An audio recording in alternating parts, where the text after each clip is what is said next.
예, 인사드리겠습니다. 오늘 모처럼 손들어서 할렐루야로 한번 인사해 보도록 하겠습니다. 예, 손 높이 드시는 벌써 들고 있습니다. 예, 초동부입니다. 초동부. 야, 높이 들어 할렐루야 인사합니다. 할렐루야. 할렐루야. 네, 할렐루야. 네. 예, 인상 쓰면서 들으면 안 돼요. 웃으면서 스마일 하면서. 네. 자, 인사한 김에 옆에 분하고도, 너무 아름답습니다. 잘생기셨습니다. 남자가 없네요. 예.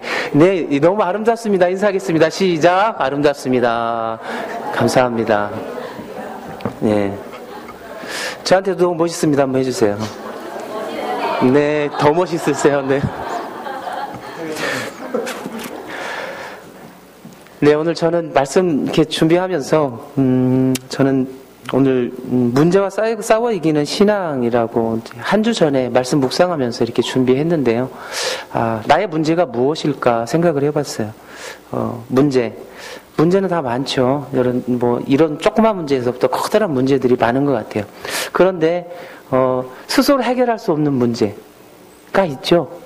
스스로 해결할 수 있는 문제도 있지만 해결할 수 없는 문제가 있어요. 그 중에서 가장 중요한 단어를 저는 생각을 해봤는데 저는 문제 속에 절제라는 단어가 이렇게 떠올랐어요. 그래서 절제라는 게 무엇일까 좀 생각을 해봤습니다. 그래서 절제를 간단하게 설명을 해보니까요. 계산된 고통, 계산된 고통인 것 같아요. 절제가. 알고 하는 거죠. 참아내는 겁니다. 참아내고 내가 버텨내는 것들, 그리고 하고 싶은데 하지 않는 것들. 그래서 그것을 계산된 고통이라고 저는 정의를 내렸습니다. 자기 자신이 절제하는 과정에서 오는 사람들은요, 분명히 쓴 잔도 마시게 되고 있고요, 또 굴욕감도 느끼게 될 것 같고요. 그리고 만족도 없고요, 성취도 없을 것입니다. 절제하는 그 과정 속에서는. 그리고 인기에 연연하지 않는 것이 바로 절제인 것 같습니다. 그런데 그런 절제 시기가 끝나면은 아주 놀라운 또 찬사가 일어나고요. 그 절제에서 나오는 커다란 힘이 겸손으로부터 나오는 것 같아요. 그래서 저는 이렇게 절제를 생각하면서 올림픽 선수들이 열심히 연습해서 물론 금메달을 다 따면 좋겠지만 대한민국 국가대표 선수 되는 것조차도 너무 힘들잖아요. 나보다 잘하는 사람 너무나 많고. 저도 예전에는 제가 육상 선수 할 때 제가 최고인 줄 알았는데 저보다 달리기 잘하는 사람들이 엄청 많더라고요. 그래서 저는 포기해버렸습니다. 바로. 내가 할 길이 아니구나. 그래서 저는 운동하시는 분들을 보면 정말 대단하다. 올림픽에서 금메달을 따는 사람들도 저 사람이 절제라는 마음이 없었으면은 내가 하고 싶은 것, 운동을 해야 되는데 내가 하고 싶은 것, 맛있는 것도 먹고 싶고 밖에 나가서 데이트도 하고 싶고 무엇도 하고 싶고 많았을 거예요. 그렇지만 그럼에도 불구하고 절제의 삶이 되었기 때문에 그 커다란 영광이 다가오는 것 같습니다. 저에게도 절제라는 문제가 커다란 문제로 많이 다가왔었어요. 그럼 절제는 무엇일까? 내가 사역을 하면서 하나님 앞에 절제해야 될 것이 무엇일까? 라는 생각 속에서 사실은 좀 고통도 겪었고요. 또 하나님께 묵상하면서 왜 저한테 이런 아픔을 주십니까? 라고 생각한 적도 많이 있습니다. 제가 왜 이런 말씀을 하냐면 오늘 말씀이 문제와 싸워 이기는 신앙인데 참 어떻게 보면 쉬운 이야기 같아도요 참 어려운 것 같습니다. 문제와 싸워 이기는 신앙, 무조건 이긴다면 얼마나 좋겠어요. 우리 인생 속에서 우리 인생 속에서는 내가 아닌 다른 사람들에 의해서 이렇게 이끌려갈 때가 종종 있는 것 같아요. 내 의도와는 상관없이 다른 상황에 의해서 이끌려가는 그런 모습들이요. 오늘 35절을 보니까요, 이렇게 이야기합니다. 그날 저물 때 예수님께서 제자들에게 저편으로 건너가자고 하셨습니다. 이렇게 말을 했죠. 호수를 건너 다른 편으로 가자고 한 분이 누구십니까? 바로 예수님이세요. 제자들이 가자고 한 것이 아니라 예수님이 가자고 했습니다. 그래서 제자들은 예수님을 모시고 호수 저편으로 항해를 시작했습니다. 그런데 항해에 어려움이 생겼습니다. 37절. 큰 광풍이 일어나며 물결이 배에 부딪혀 들어와 배에 가득하게 되었더라. 오늘 성경 말씀은 이렇게 말씀을 하고 있어요. 큰 광풍이 일어났다라고 했습니다. 작은 광풍이 아니라 목숨을 위협할 정도로 아주 큰 광풍이 일어났다라고 이야기하고 있습니다. 왜 주님이 가자고 해서 나선 길인데 어려움이 생깁니까? 내 뜻이 아니라 예수님의 뜻, 주님의 뜻에 순종했는데 왜 제자들한테는 어려움이 생기나요? 하나님의 뜻에 순종했으면 일이 잘 돼야 되지 않습니까? 주님의 말씀에 순종했는데 왜 제자들에게 이러한 광풍의 어려움이 다가올까요? 참 신앙생활을 하다 보면은요, 현실적으로 이런 고민이 많이 있을 겁니다. 저뿐만이 아니고 지금 오늘 참석하신 여러 성도님들도 의도하지 않고 뜻하지 않은 고민과 고통을 가지고 있을 때가 많이 있을 거예요. 어쩌면 안 믿는 사람들보다도요, 우리 믿는 우리들이 이런 더 고통과 고민을 하게 되는 것 같습니다. 신앙과 어려움, 신앙과 고난의 문제는 그냥 넘어설 수 없는 문제입니다. 왜냐하면요, 성경을 보면은요, 유명한 믿음의 사람들의 삶에는 여지없이 큰 고난이 있었기 때문입니다. 야곱을 봐도 그렇고요, 요셉을 봐도 그렇고요, 다윗을 봐도, 욥을 봐도, 다니엘을 봐도 그렇습니다. 그 외 많은 선지자들을 봐도 다 엄청난 어려움이 있었고요. 그래서 신앙과 고난은 뗄 수 없는 관계인 것입니다. 왜 하나님은 우리에게 이러한 고난을 주실까요? 그것은요, 고난은 신앙의 연단을 위한 것이기 때문입니다. 젊은이들이 군대를 가면 훈련소에서 훈련을 받게 됩니다. 난생 처음 가는 훈련소, 낯설기도 하고요, 겁나기도 하고요. 같은 젊은이들과 함께 모여 있는데 내가 저런 훈련을 어떻게 받을까 참 의아해합니다. 그런데 훈련에 들어가면 아주 혹독한 훈련을 받게 되지요. 사회에선 아니면 학교에서는 전혀 상상하지 못한 훈련들을 받게 됩니다. 내가 이 훈련을 왜 받지? 이 군대가 이런 데인가? 라고 후회할 때도 많이 있을 겁니다. 저도 해병대 입소하면서 제가 괜히 왔다는 그 마음을 한 100번도 더 한 것 같아요. 내가 여기서 손만 들으면 나가야지. 나가라고 하면 무조건 나가야지. 네, 겁도 났지만 참 훈련도 참 힘들었습니다. 아마도 해병대뿐만이 아니고 다른 군대에 가는 청년들도 똑같은 생각일 거예요. 내가 상상하지 못했던 일들이 군대에서 벌어집니다. 그런데 군대를 왜 보내나요? 죽이기 위해서 보내는 겁니까? 아니라는 거예요.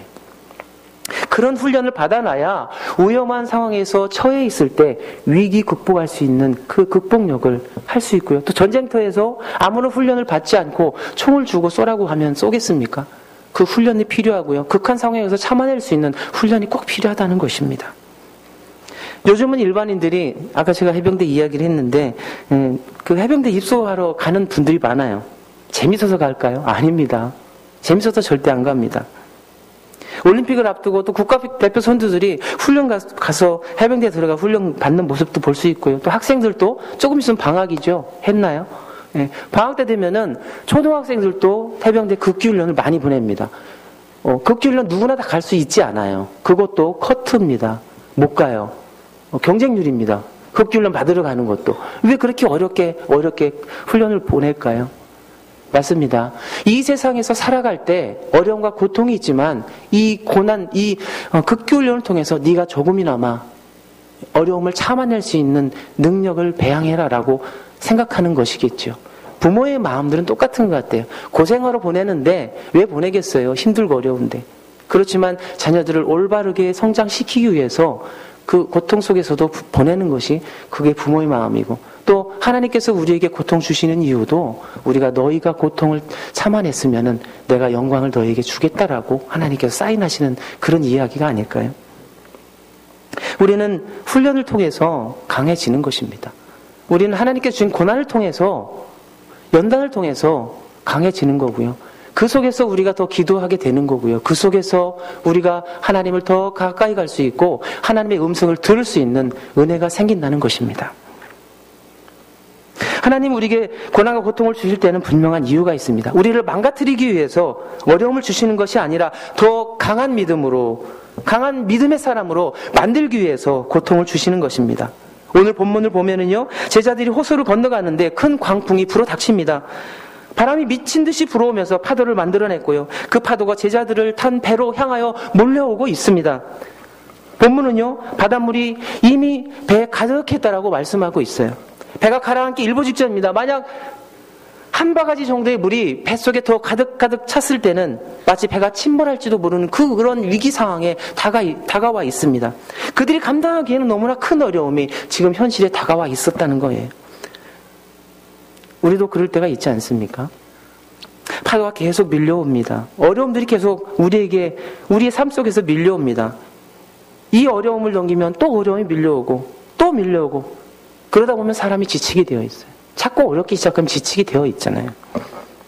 그리고 문제와 싸우다가 지쳐버리는 것이고, 그러다 보면 어떤 심리가 오냐면요, 이제 한 번만 더 어려움이 오면 그냥 주저앉아 버릴 것 같은 그런 심리가 된다는 것입니다. 공황 상태가 온다는 것이. 이제는 모든 것을 다 포기할 것 같은 정말 위기의 순간이 다가온 제자들이 바로 그런 순간을 겪고 있는 것입니다. 그런데 배가 가라앉나요? 가라앉지 않습니다. 무너지지 않습니다. 왜요? 주님께서 그 배에 계셨기 때문입니다. 제자들과 함께 계셨기 때문입니다. 마찬가지입니다. 우리의 인생에 아무리 어려움이 밀려온다 해도 우리가 주님과 함께 있는 한 무너지지 않는다는 사실을 믿으시기 바랍니다. 주님은 우리 가정에 함께 있고요. 우리의 삶에서 함께 있고요. 그리고 지금 예배드리는 내 순간 내 옆에도 함께 하나님께서 함께 계셔서 내가 여기 왔느냐? 내가 너를 사랑한다. 라고 계속 말씀을 하고 계신다는 사실입니다. 중요한 것은 주님이 나와 함께 하고 있다는 것을 잊지 않으면 된다는 것입니다. 절대 그 믿음을 포기하지 않으면 됩니다. 그 믿음을 포기하는 순간 곧 무너지는 순간이 될 것입니다. 내가 무너진다 해도, 혹 내가 무너진다 해도요, 무너지지 않게 우리를 잡아주시는 그런 주님이 우리의 옆에 있다는 사실을 잊지 마시기 바랍니다. 그렇다면 배 바다가 밀려오면 여러분은 무엇을 해야 합니까?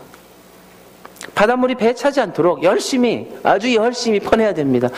땀이 나도록 계속 퍼내야 된다는 사실이에요.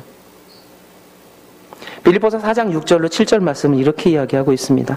아무것도 염려하지 말고 다만 모든 일에 기도와 간구로 너희 구할 것을 감사함으로 하나님께 아뢰라. 그리하면 모든 지각이 뛰어난 하나님의 평강이 그리스도 예수 안에서 너희 마음과 생각을 지키시리라.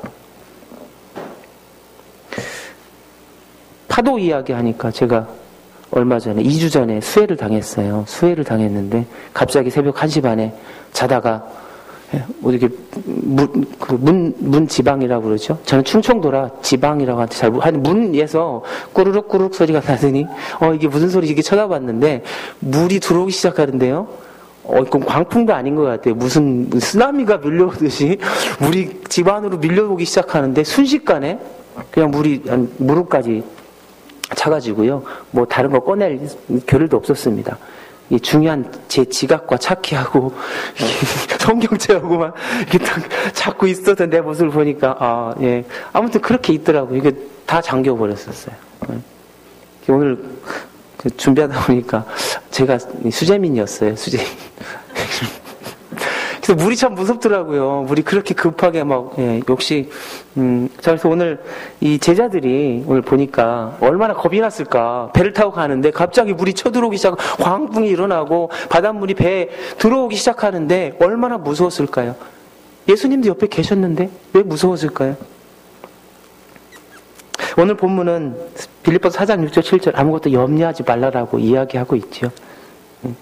염려가 밀려올 때 그 모든 것을 기도와 간구로 하나님께 아뢰라고 했습니다. 이런 말씀도 있습니다. 베드로전서 5장 7절 말씀에는요. 너희 염려를 다 주께 맡기라. 이는 그가 너희를 돌보심이라. 염려를 하나님께 맡기라고 했습니다. 맡기는 것이 바로 무엇입니까? 바로 기도입니다. 문제가 내게 밀려올 때마다 그 문제를 가지고 있으면 문제의 무게에 눌려 내가 타고 있는 배가 바로 침몰해버리기 쉽습니다. 그러나 그 문제를 하나님께 하나하나 맡기기 시작하면은요, 문제의 무게는 조금씩 줄어든다는 사실이에요.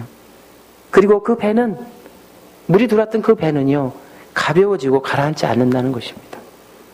기도가 바로 문제의 바닷물을 퍼내는 것입니다. 문제의 그 물을요, 조금씩 퍼내는 것입니다. 기도로 퍼내지 않으면요, 무엇로 퍼내겠습니까? 사나의 마음으로요, 안 됩니다. 모든 문제를 기도로 하나님께 내놓은 사람은 절대로 가라앉지 않습니다. 마음의 평안을 누릴 수 있습니다. 문제 속에서도 평안을 누릴 수 있습니다. 그리고 광풍이 내 인생을 흔들어 놓는다 해도 주님을 꼭 잡고 있으면은요, 결코 가라앉지 않고 하나님께서 지켜주시는 그 믿음을 소유할 줄 믿습니다.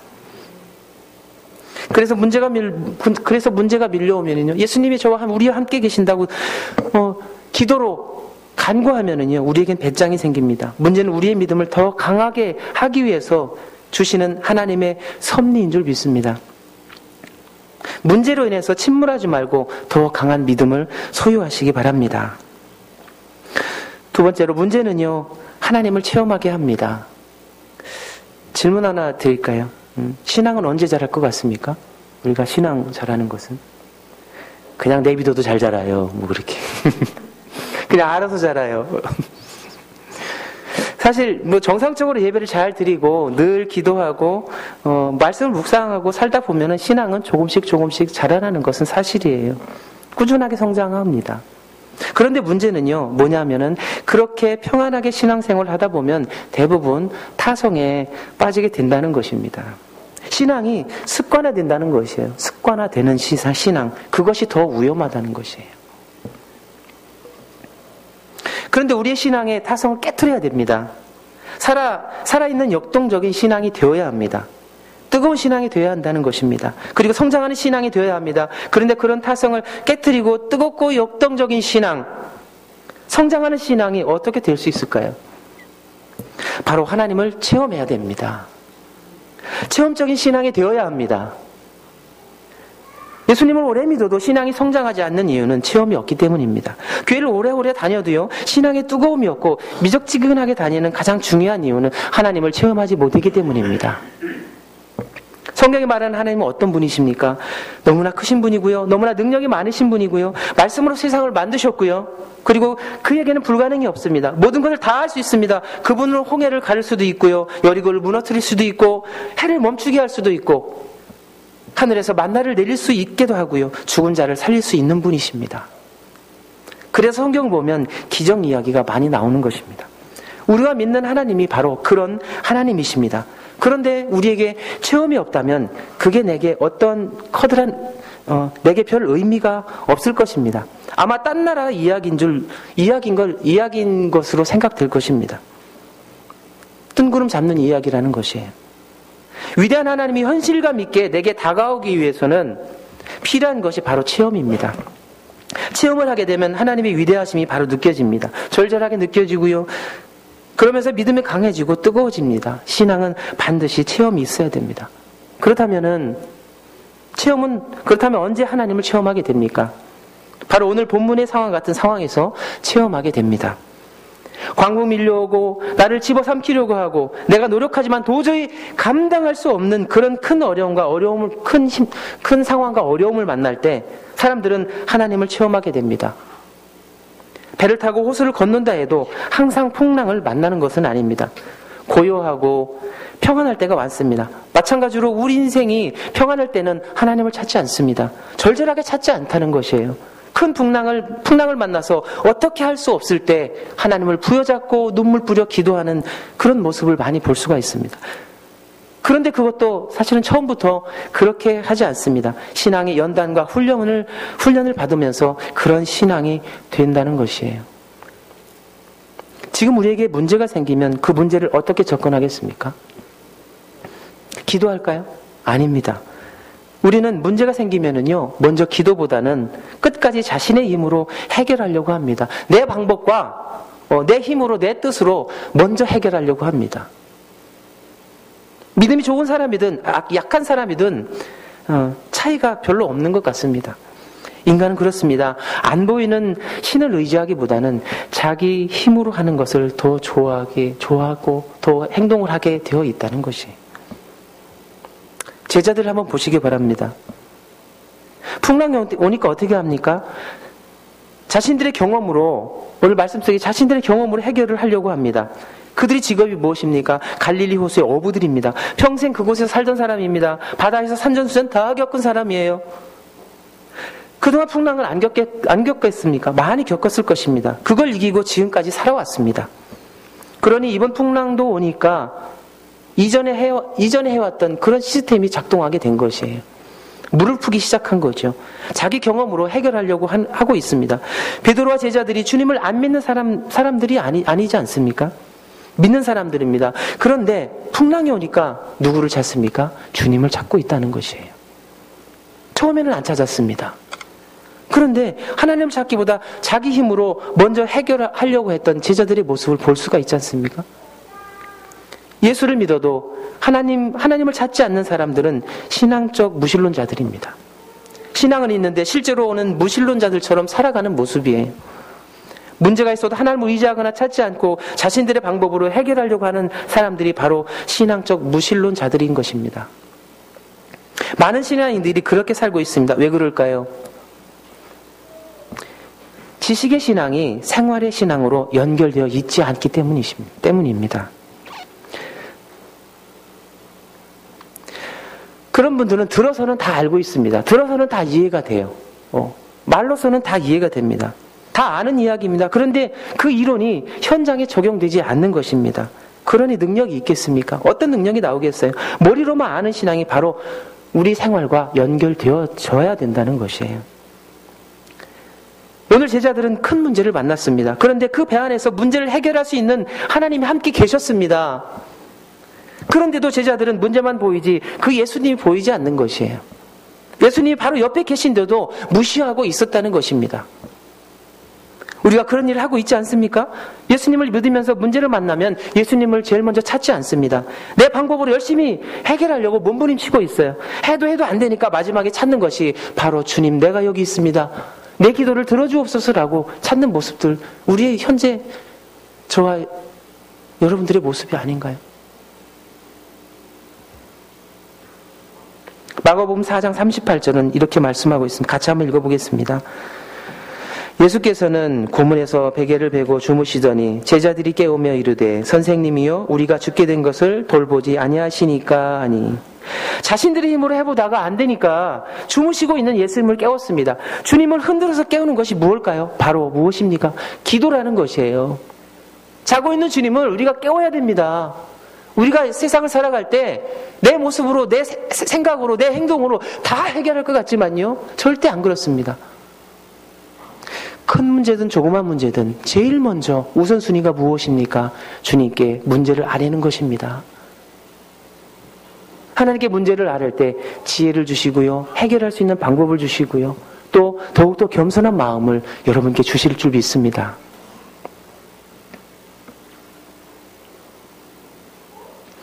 주님이 제자들이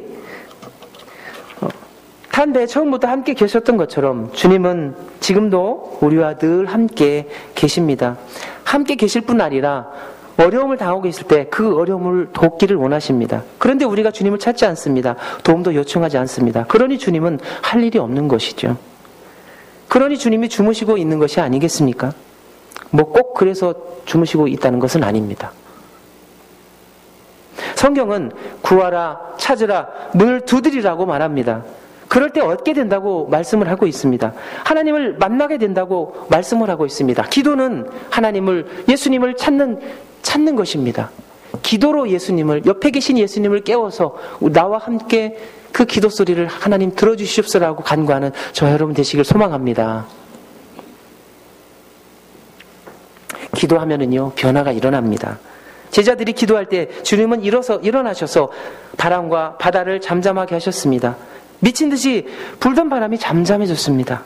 도저히 해결할 수 없었던 것 같은 문제들이 기적적으로 해결이 되었습니다. 기도할 때 이런 변화의 역사가 일어납니다. 놀라운 일들이 일어납니다. 문제는 우리로 하여금 하나님을 체험하게 만들어준다는 사실입니다. 마지막으로요, 문제는 하나님을 더 깊게 알게 해줍니다. 마가복음 4장 41절 함께 읽어보도록 하겠습니다. 41절.